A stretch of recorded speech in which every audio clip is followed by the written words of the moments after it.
ॐ सहनाववतु सहनौ भुनक्तु सह वीर्यङ्करवावहै तेजस्विनावधीतमस्तु मा विद्विषावहै ॐ शान्तिः शान्तिः शान्तिः.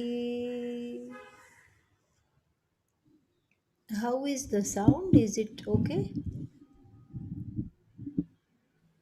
People It's have perfect. been telling me it is faint. Faint? Sound is sort of coming and going. Sound is coming and going. That may be probably due to the internet, but how about the volume? Is it very faint? Is it okay? It's good, Here so. sounds very good Yeah, and it is clear. okay for us. Okay, wonderful. Let's see where we are. I think we have finished 61. Yes? Yes, Swamini. Yeah, the space moving here and there. Yeah, pot space having a life of its own. And Satyapitham, other that one you said like you will tell us the first line, last word. first line, last Last word, word, Satyapidam or Satyapidam. Satyapidam. Yeah, I forgot all about it. Still haven't looked into it. So we'll have to do that another time. Yeah. Satyapidam. I'll look into it again. Okay, yeah. Sorry about that. Forgot all about that. Yeah. So we'll do that next time. So itham mithya pratitihi spurati tanubhritam. So tanubhritam among the embodied beings. And that's why we use the example of street dogs because they are also embodied beings with a greatly developed territoriality. And so Tanubhritam among the for the embodied beings in this Mithya Pratiti, two meanings for Mithya Pratiti.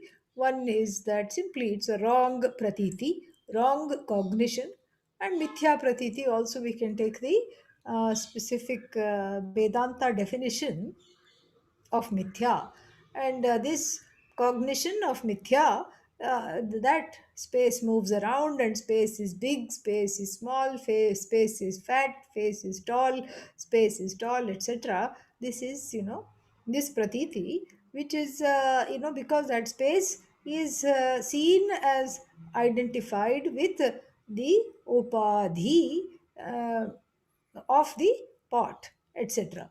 So that's why it's called pot space. And so that identification is, even though it looks like the space is dependent upon the pot for its existence, actually it's the other way around. Pot is in space, natu space is in pot, because like this we have to be able to see that. So that is also mithya from the Vedantic technical definition of mithya. And then Vishwataha Tadvad Atma. Vishwataha means in this manifest universe.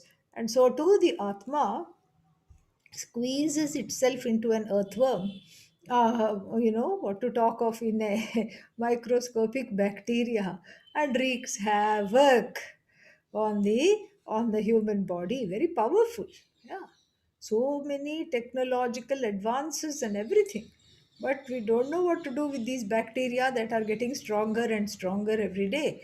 And so all these things, overuse of antibiotics, etc. So much, so much is there. So that's why so the same Atma squeezes itself into the bacterium, and then, and then also inhabits the elephant, the woolly mammoth, the predecessor of the elephant, and these dinosaurs. Every time you open the news, especially any kind of natural news, they are having new discoveries of new dinosaurs. One tooth they will find, one egg fossilized they will find, and based on that they know it's a new species. How many dinosaurs there were we never know, We are thankful that we are not coexisting with them after hearing their life stories and hearing what all they are capable of. Okay, yeah. So we are very thankful to Bhagavan for not making us coexist with them. That's all we can say.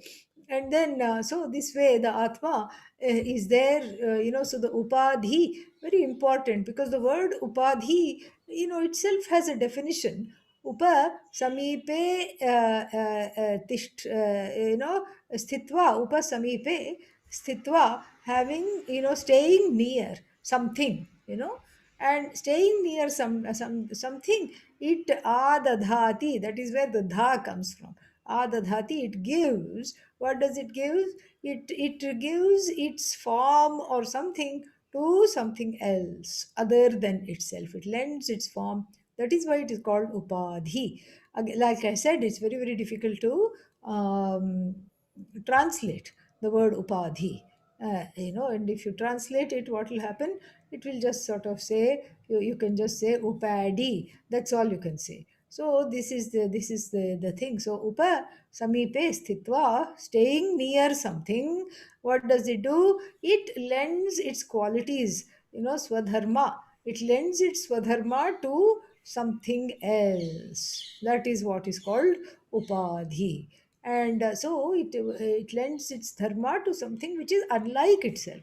So so the form and the name and form are the upadhis, because they coexist, so to speak, even though they are nothing but the atma. They provide a kind of a quote unquote as though container for the atma. And when they provide an as though container for the atma, they lend their size, etc. And since the atma has no size, the atma just happily lives in any, in any upadhi, because it has nothing to do with any upadhi at all. It is free, it is all pervasive. But from the standpoint of the upadhi, it looks as though the atma is there. It looks as though the atma is right there, and then as the size of the upadhi, and so therefore one makes the mistake of associating the name and form with the atma, and then having this maudhyam, meaning this foolishness, this delusion of thinking that the atma is moving, and the atma is small. The atma is not moving right now, and right now the atma, don't go near it, it is very, very angry. This is the mistake. This is what is the mithya pratiti. That is the result of wrong understanding, which needs to be corrected. Very nice example. And so from there we go to, mm, what is the segue here? Yeah, the segue here is now, from looking at the nama rupa, now we enter into what is the nature of this atma itself, that which informs all the nama rupas. That is the best description of the verse that is going to come, namely verse 62. Let us look at that. यावत्पिण्डो गुडस्य स्फुरति मधुरिमैवास्ति सर्वोऽपि तावान् यावान् कर्पूरपिण्डः परिणमति सदा मोद एवात्र तावान् विश्वं यावद्विभाति द्रुमनग नगररा नगरारामचैतन्याभिरामम् तावच्चैतन्यमेकं प्रविकसति यतोऽन्ते तदात्मावशेषम्. So, this is a very interesting example, and I'll try to look at the Anandagiri's Tika notes, critical notes of Anandagiri, which sometimes we look at when we are studying this. And he has only a one word description for verse 62, which is what? Spashtartham, meaning I don't need to comment on this. Go figure. The meaning is very, very clear. He just has a one word, Spashtartham. I was so disappointed. I thought, oh, he'll have some nice things to say. But no, Spashtartha, very clear. Nothing for me. I'm taking this verse off. Okay. Yeah. So, and you will be none the verse off if I take this verse off, because you'll be fine. Don't worry. And so he just, he has left it up to our own devices to look at what to unpack the meaning of this verse. So let us see. So, yeah, yavat means, until which time. Literally it means that, but here we can't take it time wise, but it's more in the sense of yavat, more in the sense of this much, as much. Yeah, yavan, yavat, like that. So as much as pinda is a lump, a ball. A ball of what? Guda. Guda means what? Jaggery. Unrefined sugar. Because that's what was there. This refined sugar is a modern, concoction, and it has no minerals in it, no value of anything, and it is actually very harmful to eat sugar that way. We have heard, we hear now. Whereas even if if one is even, what's the word for it, if even if one is borderline diabetic or having little bit of high sugar, the jaggery molasses doesn't wreak so much havoc on the sugar levels as does the white sugar, from which all the nutrients have been extracted. So here, in the ancient form of sugar, was guda, jaggery, unrefined sugar. And so, yavat pindah means as long as this lump of jaggery is there. That is the idea. Is there means what? In its particular form. Then what happens? Spurati. Spurati means, comes about literally. But here it means, I don't even know what word to use for. Spurati means it exudes. It exudes what? Madhurima. Madhurima. Madhurima, sweetness. So Madhurima, sweetness, honey like sweetness. It exudes only sweetness. Eva asti. Eva asti means only sweetness it will exude, nothing but sweetness. In fact, the whole pinda, from the beginning to the end, is sweet, sweet, sweet, sweet, sweet. Just like our experiment in the Chandogya Upanishad that we are studying, where Shvetaketu was asked to drop a big lump of, Lavana Pinda, a big lump of salt into the water.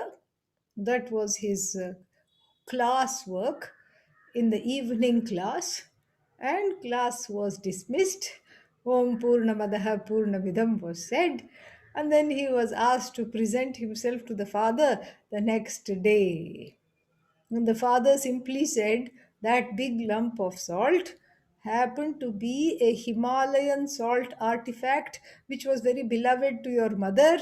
Go get it from the water. Those pink Himalayan crystals with a little, niche made for a tea light, that kind of a thing. So Mrs. Suddalaka loved it. And then the father and the son, the father did not take permission and, put the whole blessed thing in the water. And then he told the son, before mother finds out, bring it out, give it. And the son looked for it in the water, gone.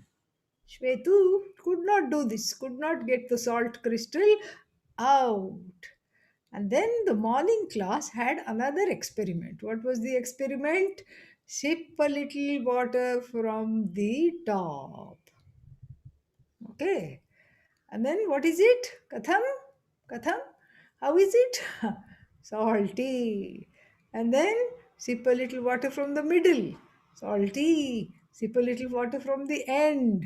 What is it? Salty. So the salt is there. It has pervaded the water, even though it's not there in the form that your mother would have loved. And so, what is the next homework? Break it gently to her. That's what, and that it that this is what was used. It was used for a good cause. I'm much more now well versed in Vedanta as a result of this. So, this is the next thing you need to do. And so, like this. So the same thing here. There, the example was salt because that also has that same quality. It is only salt, you know lavana matrameva. It is just it is only salt. Lavanamayam jalam. So the water is just salty water. And so here there is no water, but that is a good example here to see how it is sweetness itself. And sarvaha api, meaning whatever it comes into contact with, not only is it a ball of unmitigated sweetness, sarvahapi, but whatever it comes to in contact with, such as a big vat of payasam. You make payasam and you drop a ball of jaggery, mix it up. It will already be hot. You mix it up, and then sarvahapi madhurimai. So whatever it encounters, it converts that also into sweet. It is sweetness itself. And then when it comes into contact with anything, that also becomes sweet. So as much that's why the tawan is there. So as much as the lump is there, and that lump is just sweetness itself. As much as the lump is there, that much sweetness is there. Meaning, that's a typical Sanskrit way, yavan, tavan, yavat, tavat, yat, tat construction. But what it means is that the ball of jaggery is nothing but sweetness, and that it permeates that sweetness to whatever upadhi it comes into contact with. It makes that sweet. You put it in halwa, it becomes sweet. Same thing. You put it in halwa, same thing. And halwa means it should be Punjabi halwa. Okay, no other halwa is as good. Yeah, and the kind that is given in gurudwaras, very very fantastic, very easy recipe. You have 1 cup of everything. 1 cup of flour, 1 cup of jaggery or sugar, 1 cup of ghee, and 1 cup of water. That's it. And you mix it all up. And then there was one one Sikh gentleman who went on a fast for some reason, and he was kind of a sadhu, and he wanted to teach people about something, so he went on a fast. And he lived, it is called khada prasad, and he lived on this khada prasad for a month. He was on a 1 month fast, didn't even lose weight. And then how are you on a fast if you're eating this? This is not halwa, he said. This is prasad, this is guru prasad, I can have this. And so this doesn't count as food. Did not even lose weight, he was able to sustain that. So you add this guda to anything, it becomes sweet. And then what? Then another example is given. This is the first line. Second line, Yavan Karpura Pindaha. So Karpura Pindaha is a lump of, what is that called? Camphor. Camphor lump. And camphor is a tree resin. And so you can make, when you take the resin, then you can put it in little, you can make it solid in the shape of little tablets, in the shape of little squares, or in the shape of a lump, doesn't matter. So this is fragrance itself. It has such a strong, catchy fragrance, and it is also a moth repellent. And so this was our ancient moth balls, is these karpura balls. And so when the winter would be over, you have to put all kinds of, all the sweaters and all the blankets have to be put in a cupboard or in a trunk and stored.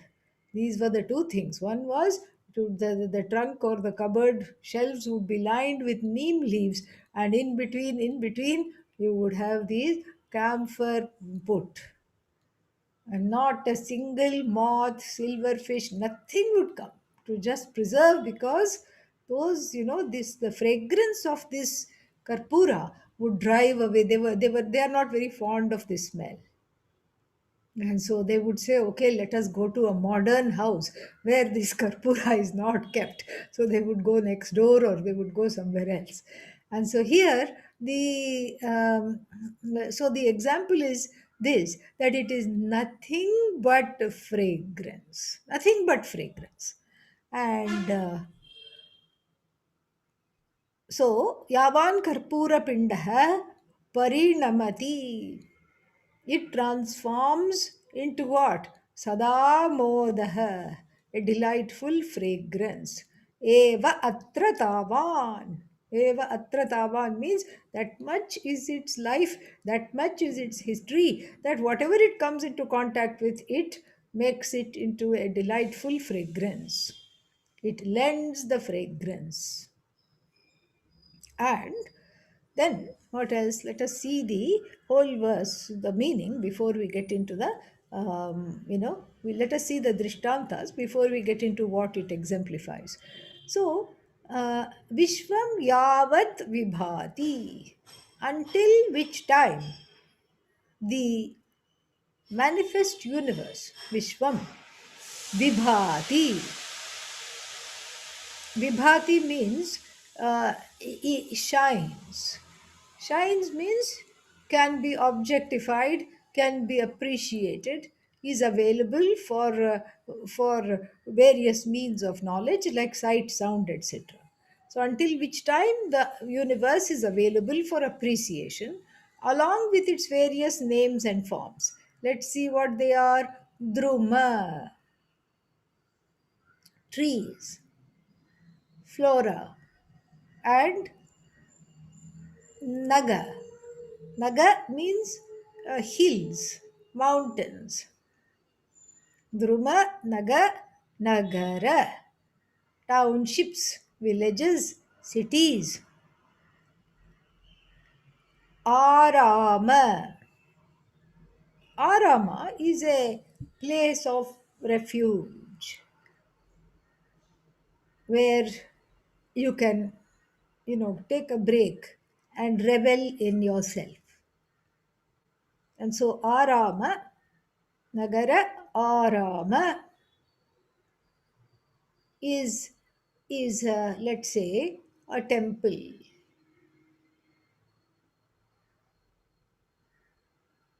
Devatayatana, temple.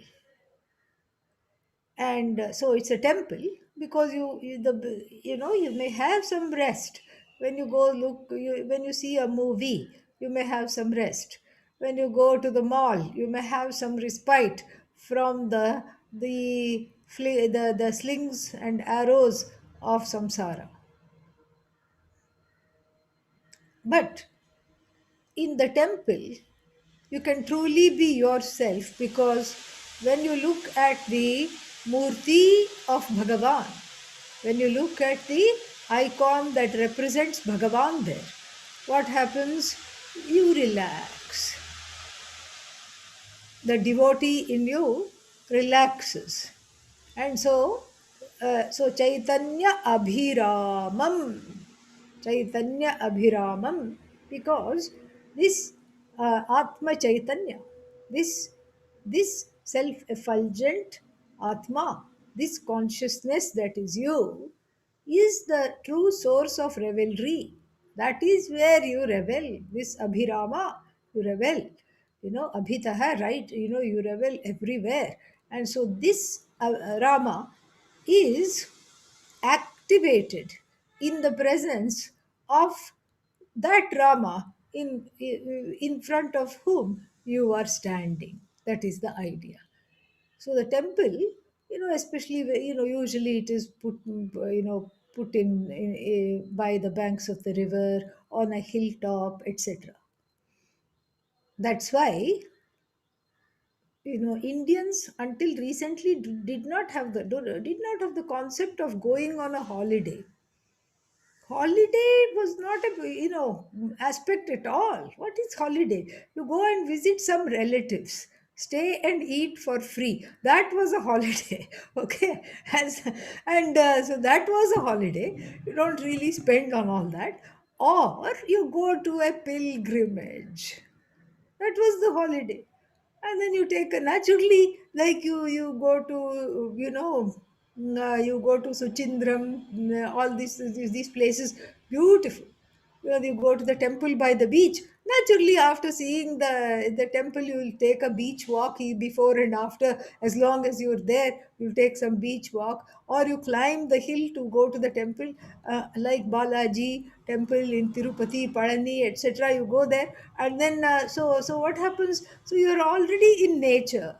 You're already among the trees. You're already by the river bank. You're already by the mountains. So the modern holidays is what? Same. You go to the mountain, you go to some body of water. That's what is holiday. That's really what the holiday is. And now, we just, we just, this is a modern concept. Before, all our holidays were pilgrimages.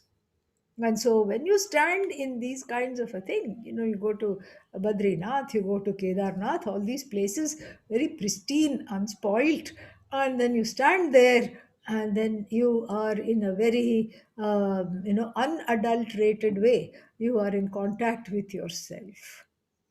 So being in contact with Bhagavan within and without, in the within the temple and without the temple, then allows you the space to be with Bhagavan, be with yourself as that Bhagavan, to have that inner darshan of the Chaitanya Abhirama. And then what happens?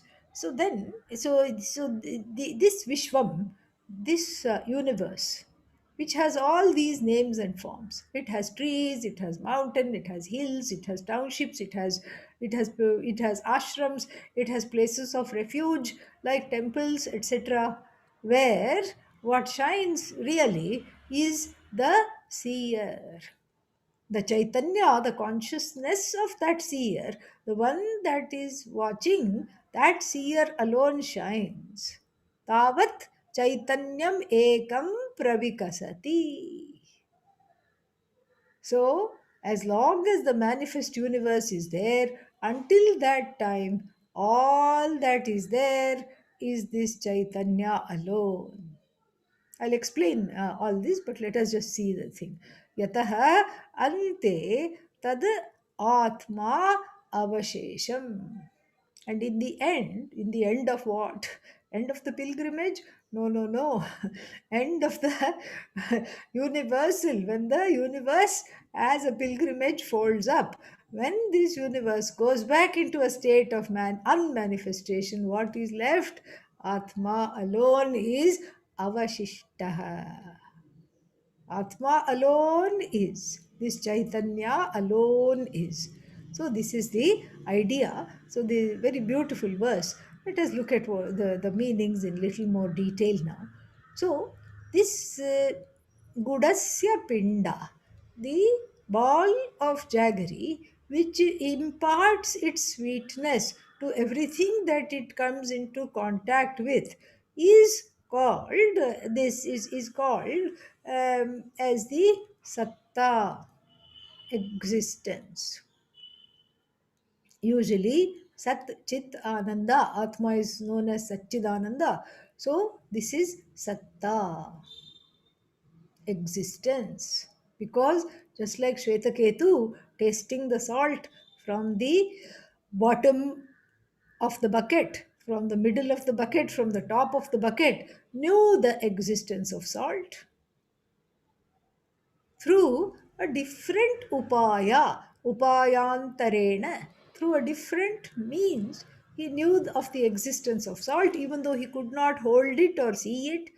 The sense of touch, it was no longer available. Sense of sight, it was no longer available. But with the help of the appropriate means of knowledge, hint hint, he was able to discern the presence of the salt. So likewise here, this this tasting of anything that is sweet, whether it's in a solid form, liquid form, or you even make a nimbu pani, you make some lemon water, lemonade, homemade lemonade, and you add some jaggery or sugar or whatever it is, and in the water itself you can discern the existence of this sweetness. So that which is existent is sweet. So here the existence and the example is finite, but it is indicating that atma which is infinite. How? Because yavat means as long as this ball of jaggery is there and it's mixed in, and then it seems to disappear, but it doesn't disappear, it just lends its existence. Satta. And then what else does it lend? Ananda. Why? Because when you drink that payasam, when you drink that kheer, what do? You smack your lips and say, aha. And then you say, okay, little more swaha, then aha. And then this is what happens. And so therefore, it is satta, and then it is ananda. So the Atma is described from the standpoint of Sat Chit Ananda, the only thing that exists. And how is it discerned? It need not be discerned because it is self-evident. Even the one who says I don't exist exists is advertising their existence. So in the same way, the Atma is self evident. And so this self-evident self is as discernible in in the body, in and through the body mind sense complex. It shines in every part of the body. The atma pervades in every part of the mind, in every part of all the senses. It pervades effortlessly, like even the ball of jaggery in a pot of kheer. It sweetens it uniformly. And so since it is all pervasive, that means it is akin to the all pervasive existence. So the I, the atma, just like it pervades this whole body mind sense complex. There is no part of the body and the mind and the senses the atma is not. If the atma were to withdraw from a body part, then that body part would no longer function. So therefore this satta is there, and then the sweetness also is a certain kind of ananda. It gives happiness.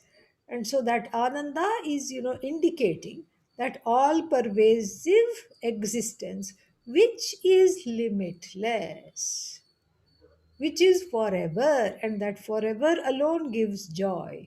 So this forever alone I want, this forever alone I have, and this forever alone I am. And then so therefore this I am. So I pervade this body, I pervade this mind, I pervade the senses. Similarly, when that clarity grows, then one understands more and more. I pervade all bodies, all minds, all senses. Like the sage, Ramakrishna Paramahamsa, talks of one incident shortly before he succumbed to throat cancer, that there was puri and halwa being made in the ashram for 2,500 people. Some big festival was there, and here he was on sabudana gruel. Sabudana is some kind of tapioca gruel, because that's all he could. That has lot of carbohydrates, gives some energy, and that's all he could. Some bland thing he could swallow. He was on tapioca gruel, rice kanji. That's all. Those are the things. That was his diet.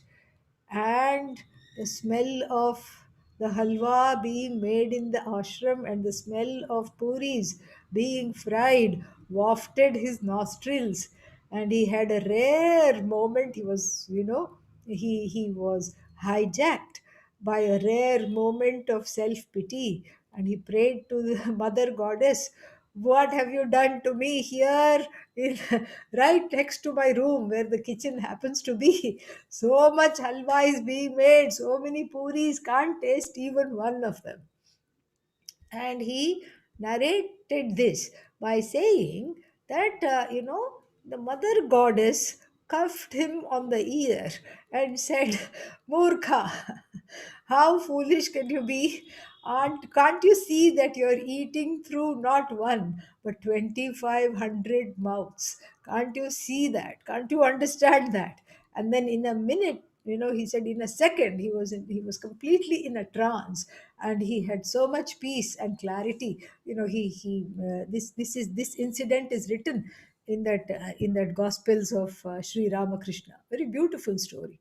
So like this, this is that identification with the body is so strong and is so much there, and that one can naturally feel, deprived. Oh, the other person has this, I don't have this. The other person has that, I want that. So one actually defines oneself from the sense of not having. The definition is from the sense of lack. What are you? Who are you? If you ask, they will just say, I don't have, first they'll say, okay, I'm first. There is a little bluster that hides that encases all the lack.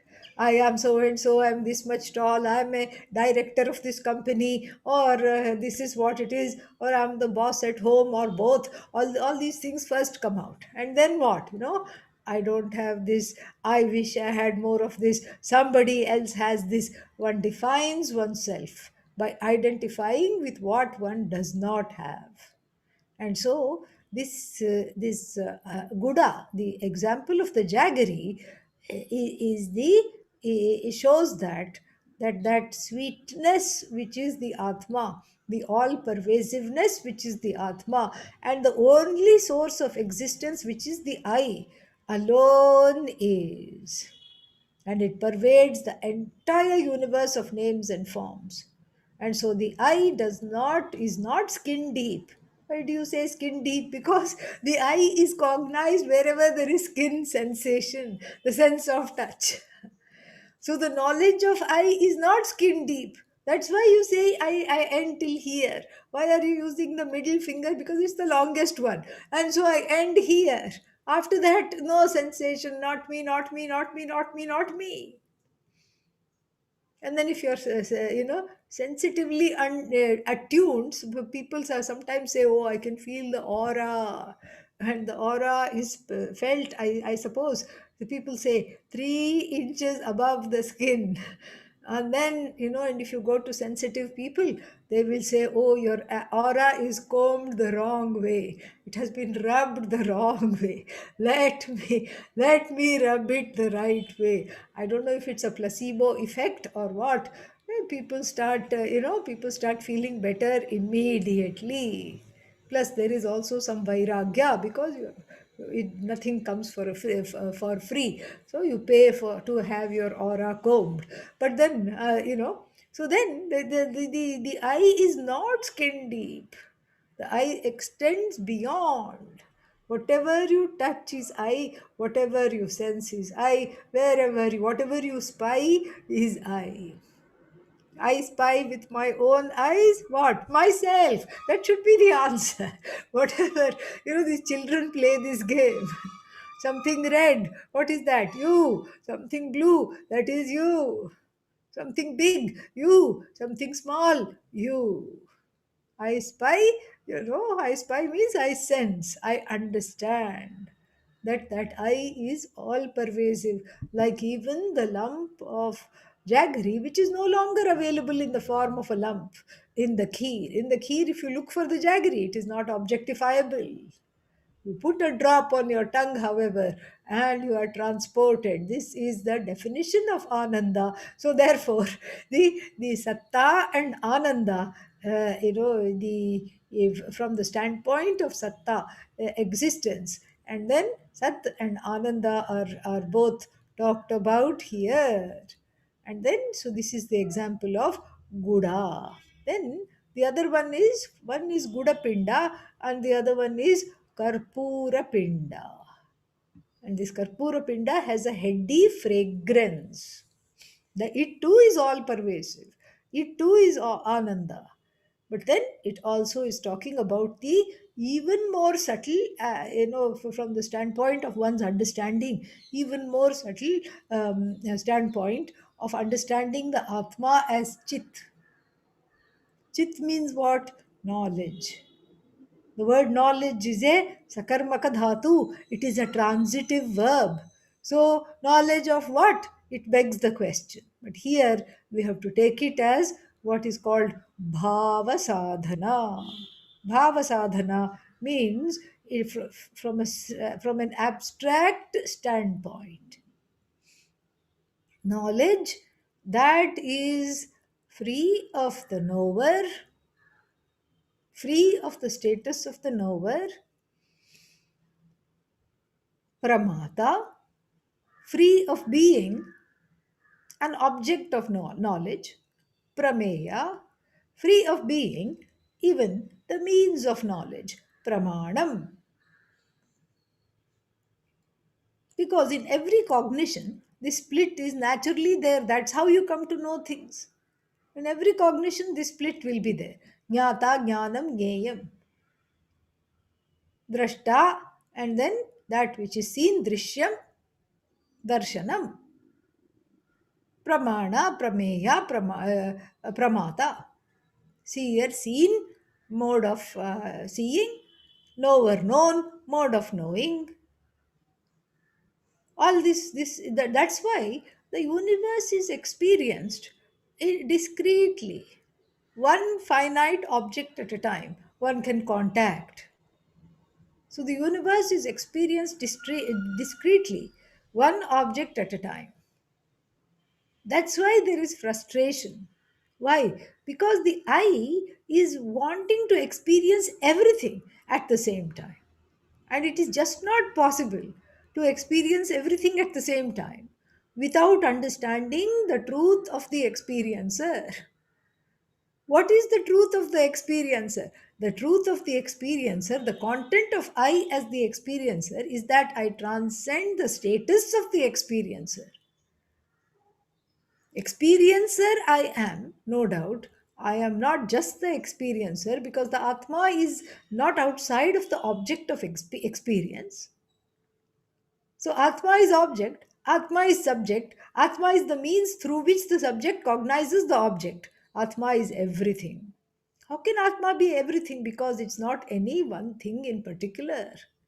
So the cognizer cognize divide, which is the definition of samsara, which is the building bricks, the Lego bricks of samsara. Why do you say let go? Because you have to let go, let go. That's why. It's the building bricks of samsara.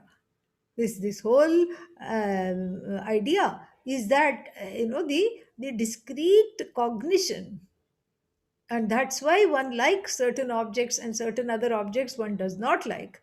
So the raga dveshas are come into the picture, and then the wants come into the picture, and then pravritti nivritti pursuits, going after something and avoiding something else, also come into the picture. These are all building blocks of samsara, makes one into a blockhead. Okay, this is what happens. there is there is total delusion. One doesn't know what one is pursuing, and in fact one doesn't know that one is pursuing oneself, like the musk deer. So there is a deer in India called the musk deer, and the musk is a fragrance that is there in its navel. And during mating season, etc., that smell comes out. It's a very very heady and wonderful fragrance. And the musk deer goes crazy searching for this fragrance. Sometimes it bashes its head against a tree and collapses because it is the smell is driving itself crazy. In a way, it is in love with itself without knowing how or why. And in the same way, the musk deer becomes a very favorite example of Vedanta writers to show this particular aspect, to show this particular quandary that one is in, that one keeps seeking after and searching for objects, whereas one is really wanting to know the truth of the subject. And since the object cannot be out, if there is only one atma, like this ball of jaggery, then the object cannot be outside of oneself. The subject also cannot be outside of oneself.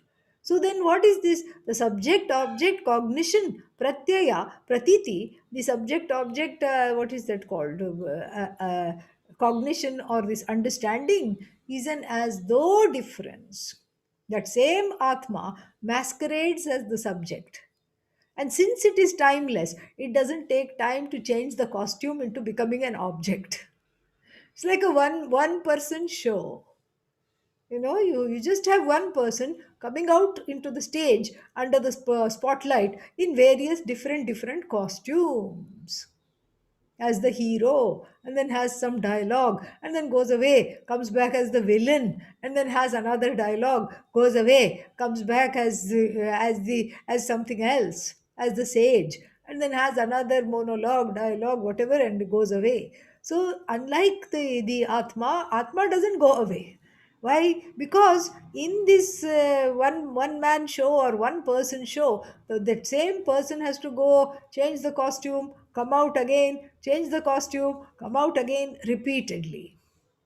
But here, the changing of the costumes of the Atma, so to speak, are as though it already effortlessly pervades everything without being any one thing. Since it's not a discrete thing in itself, it does not have to actually go and don the name and form of something else, because everything, it is like water. It flows to wherever there is a cavity, it naturally flows. So, to the Atma, without any shape or size of its particular nature, a particular size, etc., it just flows effortlessly like space, like water, into every upadhi, transforming and enlivening and animating the upadhi, like even a pot of kheer by the ball of jaggery. And so the Karpura example is a little more complicated because it is talking about Chit, that all knowing, the one that knows I am, that self evident I. And this is complicated. Why? Because when we talk about Atma as the self evident I, then there is no problem whatsoever. Self evident I is not the problem, because I know I am self evident. I know that I don't need to be cognized by some other means of knowledge. This much I know, and this much I accept. Then what is the problem? The problem lies with that which the self evident I is equated to. So the self evident I is equated to something that is all knowledge, omniscient. And here I'm wondering how to spell the word omniscient. Okay, always, always I before e, except after c, and these all these rules, grammar rules, we recall. And here is the jiva trying to spell the word omniscient, and most of the time unsuccessfully. And here the jiva is told you are that which is omniscient. So that is where the complexity lies. That is where the trouble lies. The trouble is not in cognizing that one is self evident. That is self evident. That's why it is called self evident. So that nobody needs to tell me, I know I am. That nobody needs to tell me. The question comes when you say, what are you? Who are you? Why the one who doesn't know anything? Why the one that is an idiot? Why the one that that is going to that wants to see Bhagavan as different, wants to see everything as different?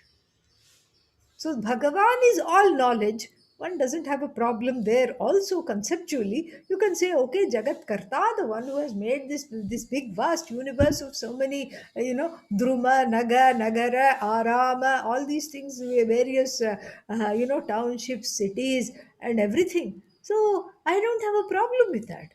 That Bhagavan who made this extremely complex universe has to be all pervasive, has to be omniscient, has to know everything. No problem. But you are that all knowledge is a very, very difficult proposition. And that is why, so like the Karpura, which in a way effaces itself in the process of imparting its perfume. That's what it does. It keeps on melting, melting, melting, and the humidity in the air, melts this, it evaporates. It evaporates, leaving in its wake a fragrance. So similarly, this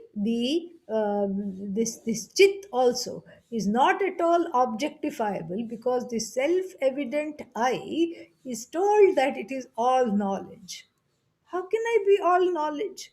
Then we have a very ingenious explanation of this in the Shastra. What is the explanation? First, let us focus on the definition of all. What is all?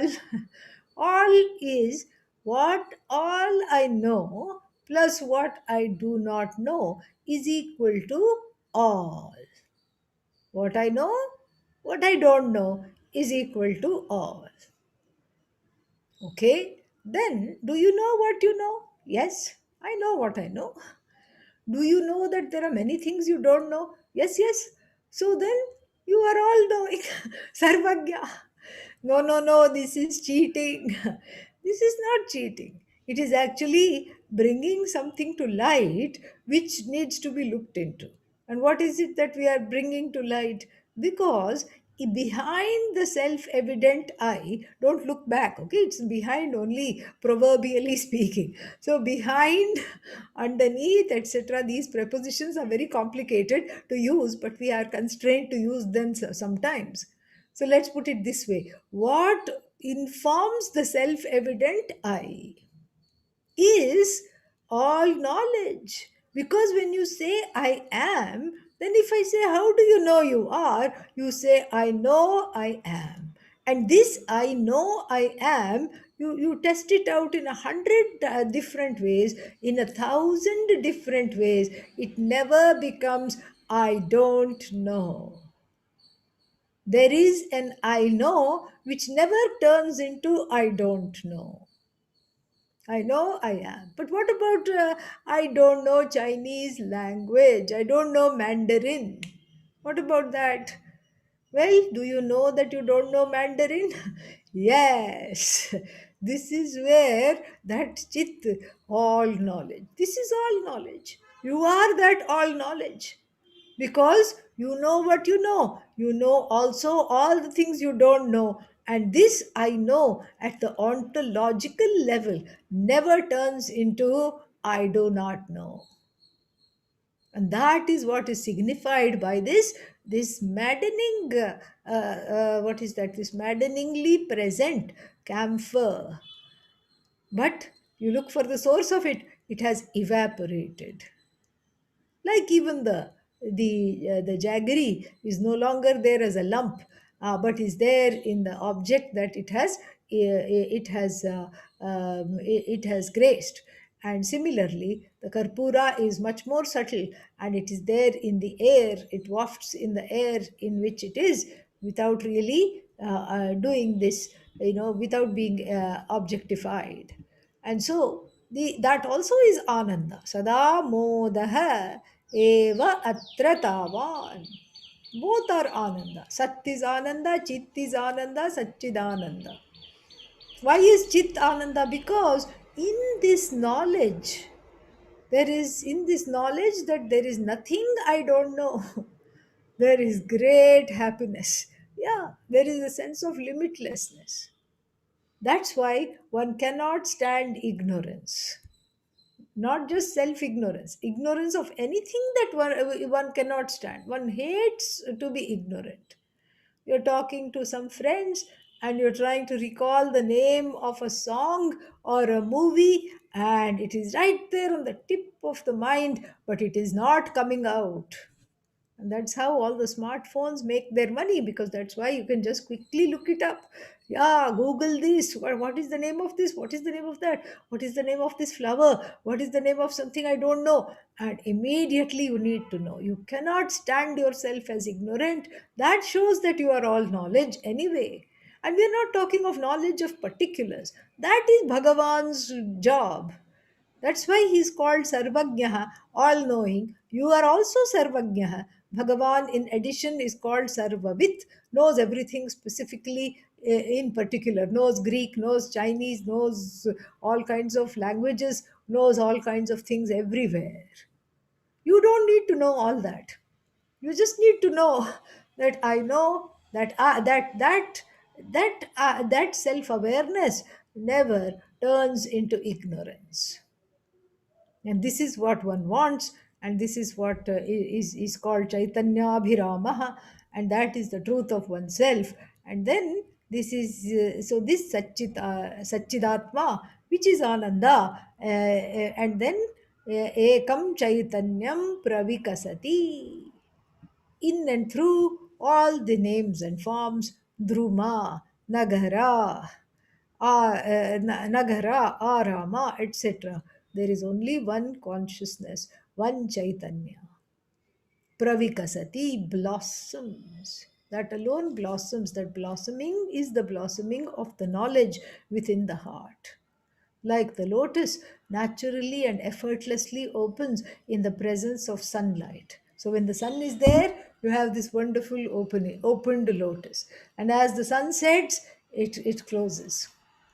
So, similarly, the sun is the light of the Shastra. When it blesses the lotus of the lotus like mind, heart that is pure of free and purified of raga and dvesha, then the pravikasati, like that lotus which blossoms in the sunlight of the Shastra, the heart which is free of ragadveshas blossoms, uh, blossoms to understand that it is nothing but this consciousness.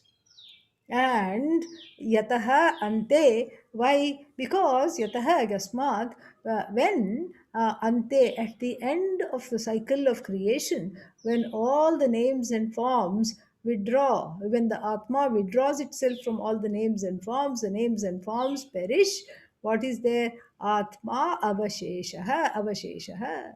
All that is left is I. The I is there before this universe came into being as Satchidatma, Satchidananda Atma. The I is there along with the manifest universe. Everything here is I alone, and the I is there just like the when the camphor is evaporated, the fragrance is still there. And so just like that, the I is there long after this universe has folded itself up and its purpose has of this particular cycle of creation is complete. Very beautiful verse, full of lot of things.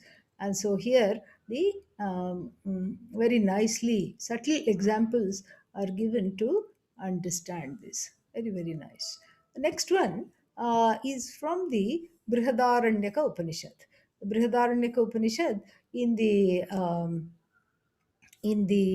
where is that, in the I think the third chapter or something like that, the third chapter, there is a very nice example of um, of the drum and the string instrument. So when you play the string instrument or you play the drum, you can sense the various, when you play the drum, there are certain notes. The drum has notes. Dha, din, din, na. Like this, ta, din, din, na. Like this, there are notes. There are all these notes. So, how do you discern these notes? That's the question that this portion of the Brihadaranyaka Upanishad asks. In this dialogue between, in this dialogue between Yagyamalkya and Maitreya. I think it's a continuation of that dialogue. So, so how do you discern the separate, discrete notes?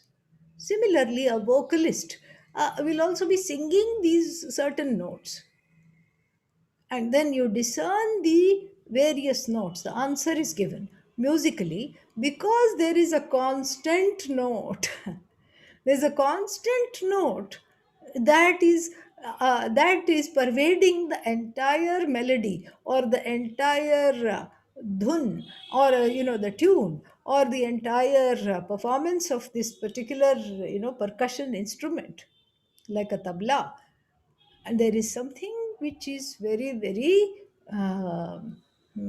very present, and that presence is because of which the differences can be sensed and appreciated, is the atma. That is the next verse. Very very beautiful. Here there is a question: why is the word pravikasati used instead of vikasati? Yeah, very, very nice question, because prakarshena vikasati. Pravikasati means it is fully blossomed, totally blossomed without any residue of ignorance. That is why it is pravikasati. Okay, yeah. More we'll see next week. ॐ पूर्णमदः पूर्णमिदं पूर्णात् पूर्णमुदच्यते पूर्णस्य पूर्णमादाय पूर्णमेवावशिष्यते ॐ शान्तिः शान्तिः शान्तिः हरिः ॐ श्रीगुरुभ्यो नमः हरिः ॐ. Thank you.